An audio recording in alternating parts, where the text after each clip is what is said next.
to address my opponent's side, that allowing the Native Americans to have casinos that increase economy, also that sovereignty as a sovereign nation, and that their laws protect them, and that is, and that it's basically their main function of how they get money, how they stay out of poverty. Those are the main points I'm going to be attacking.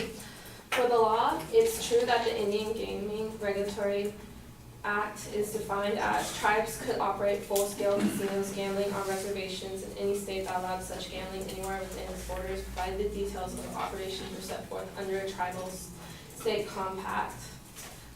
That's the key word, the state compact. The states have to allow the tribes to let 18-year-olds gamble in there.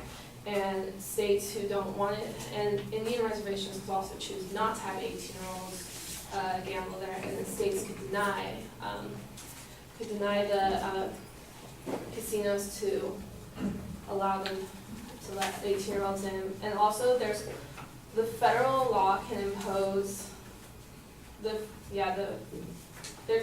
federal people can impose a law that states have to make the minimum age requirement as 21 for Indian casinos, because federal law applies to the states, and the states have to allow Indians. Even though states are sovereign, federal law governs over all of it. And towards the economy, there's a difference between a casino in Nevada and an Indian casino, and it's stark. The gambling casinos in Nevada pay taxes. Indian casinos do not.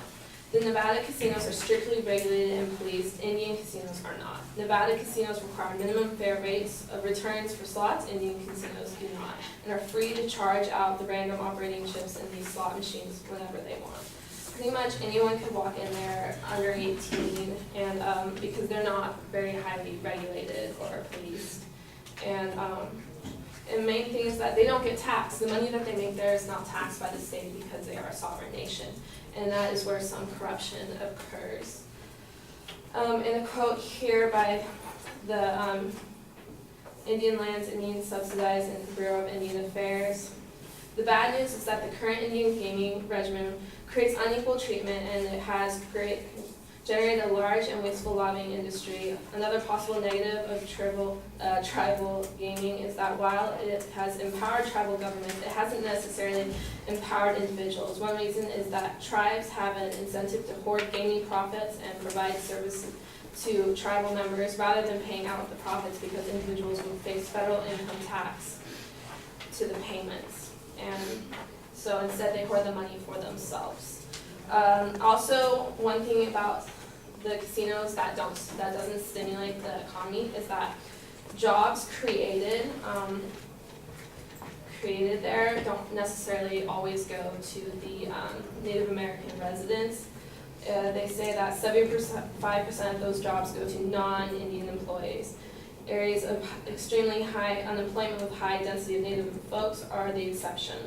80% of gaming employees in North and South Dakota are Indian, but jobs at Indian casinos are low paying and lag behind national wages for the same group of workers. And another point is that the amount of money that trickles down into the local economy from the salaries of the employees and the cost of goods and services is nowhere near enough to make up for the lost tax revenues or to pay the tribe's fair share of the cost to the community for increased demands on public services and infrastructures. Neither are the occasional gifts tribes like the Chumash make, usually to the police or fire agency, which gifts are often less than $2 million the tribe still receives in federal welfare and grant monies every year. Pretty much the government goes through these slick ways to avoid getting taxed, and it always hurts the individual Native American.